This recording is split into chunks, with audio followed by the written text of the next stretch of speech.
8, 7, ignition sequence started. All engines are started. We have ignition, 2, 1, 0. We have a liftoff. We have a liftoff, and it's lighting up the area. It's just like daylight here at Kennedy Space Center as the Saturn V is moving off the pad.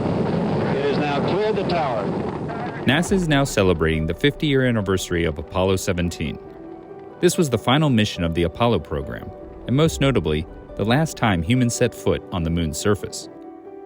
The landing site in the Taurus-Littrow Valley was selected so that astronauts could collect samples of the lunar highlands and investigate the volcanic history of the area. So, what was it like to actually be there, and how does this mission connect with NASA's current exploration of the moon and our future plans to return humans to the surface? These questions are best answered by the lunar module pilot for Apollo 17, Jack Schmitt, whose background as a geologist offers unique insight about studying the lunar terrain. For Jack, being on the moon was an unparalleled experience, and future astronauts should expect the same. The experience is going to be more than you ever anticipated, and it was that way for me to get onto the moon.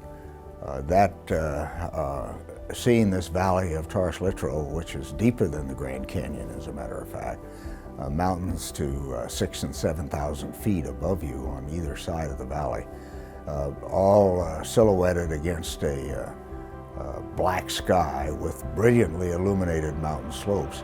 And the Earth, of course, in one spot above the southern part of the massifs. That all was a new experience, of course, and you can't, you can hear people talk about it, but you can't absorb it until you're there.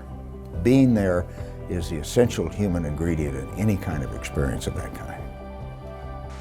As I step off at the surface at Taurus-Littrow, we'd like to dedicate the first steps of Apollo 17 to all those who made it possible. Schmitt and Commander Gene Cernan completed 3 moonwalks on the surface, taking rock samples and deploying scientific instruments.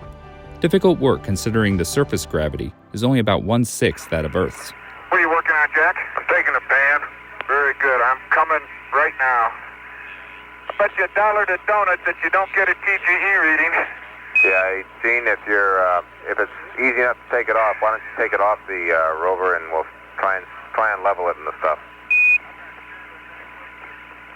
Oh, come on. I'm not sure there's any place to put it on the ground level. No. You have to dig a place. Yeah, I'll do it. Okay, it's coming off.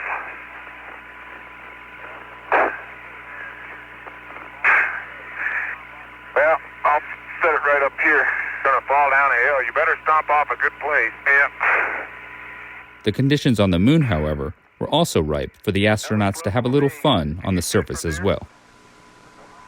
I was strolling on the moon one day in a merry, merry month of December. No, May's the month. May, that's right. May is the year of the month. Go ahead. Oh, there. Poor little head. Let me throw the hammer. Okay? Let me throw the hammer. Please. It's all yours. You got the You deserve it. A hammer thrower, you're a geologist. You ought to be able to throw it. You ready? Go ahead. You ready for this? Ready for this? Yeah. Don't hit the lamp or the outstep. Look at that. Look at that. Look at that. Beautiful. Looked like it was going 1,000,000 miles, but it really didn't. Didn't it? The crew managed to gather around 245 pounds of moon rocks and dust samples during their EVAs. It was an impressive collection for scientific analysis back on Earth. Let's see if I can't crack the corner and get that contact. The quality and diversity of the Apollo sample collection is just remarkable, absolutely remarkable, and it's a gift that keeps on giving. The researchers continue to go back to these samples. New analytical technology comes along where you can apply new techniques, get more higher resolution information, and that'll be going on indefinitely. I don't think the lunar sample collection from Apollo will ever be out of date. Over 3 decades after Apollo 17, NASA launched the Lunar Reconnaissance Orbiter in 2009. The scientific instruments aboard this robotic spacecraft collect a wide variety of scientific data on the moon's environment, including surface and subsurface properties.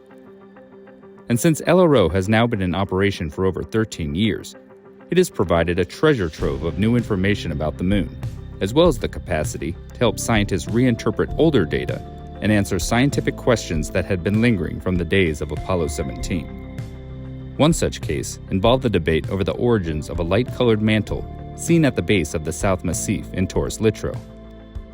LRO imagery provided a key discovery that enabled scientists to put together the many pieces of the puzzle.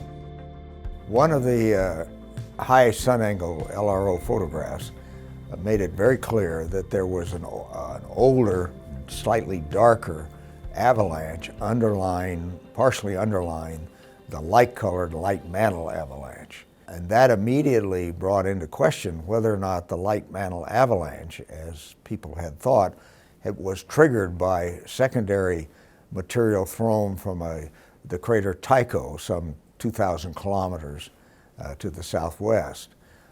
It would seem, not impossible, but it would seem to be very coincidental to have two avalanches, one of which was triggered by those impacts. And that in turn took us to looking at what might be an alternative triggering mechanism.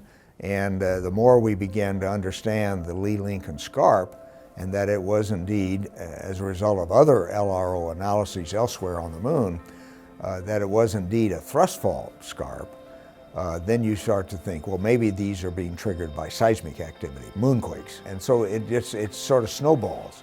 You see one thing, and then you start to explain that, and it leads you to a number of other analyses. Clearly, LRO imagery and other sensor data has made a great difference in our ability to augment the interpretation of the geology of the Valley of Taurus Littrow.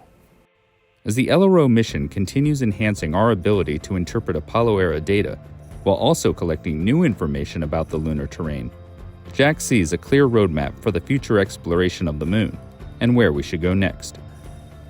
It's apparent to me that based on just general considerations, as well as the magnificent imagery coming from the Lunar Reconnaissance Orbiter camera, that South Pole Aiken is clearly the place you'd like to have an extended human presence for exploration. With all this new knowledge, I think South Pole Aiken becomes a much higher priority for the next human mission to the moon. Sure enough, NASA has recently announced that the Artemis missions, which will eventually have humans returning to the lunar surface, will focus on the moon's south pole. In fact, the 13 landing sites currently under consideration sit within the South Pole Aiken Basin, or on its rim. Data shows the presence of water ice in some of the permanently shadowed regions, a discovery that is crucial for understanding the geologic history of the moon, as well as helping establish a sustained human presence there in the future. Overall, the 50th anniversary of Apollo 17 reminds us that this mission was a crucial stepping stone in the history of lunar science, laying the groundwork for missions like LRO, which in turn help open the door on a new era of human exploration with Artemis. And while these missions may be separated by decades of time, they all interconnect with the central premise and understanding of how the moon is the cornerstone to understanding our universe. The main reason the moon is important in the general understanding of the solar system is that it has no atmosphere. It's never had any water erosion. It has no dynamic plates being formed and eaten up as the Earth does. And it tells us what the early solar system was like up to about 3.5 billion years ago. And that's information we can't really get from any other accessible planet. The Apollo 17 anniversary allows us to reflect on all the moments, big and small, that led to the success of that historic mission. For Jack, it's a time to reflect on those days, months, and years spent out in the field preparing for the duties of an astronaut. And it was during this time training that Jack learned the invaluable scientific lesson that not everything goes exactly as planned. Well, those field excursions had all of their interesting aspects. One time, I believe it was in Nevada, where getting off the rover, even without a suit, I had slipped on something and fell onto this surface. And my good friend, the late Gordon Swan, said over the Communication system. Well, Schmidt just hit the fan. It was, by the way, an alluvial fan. I don't think you can use that. I'll use that someday. That's great. Well, thank you very much, Jack. Yeah, thank you.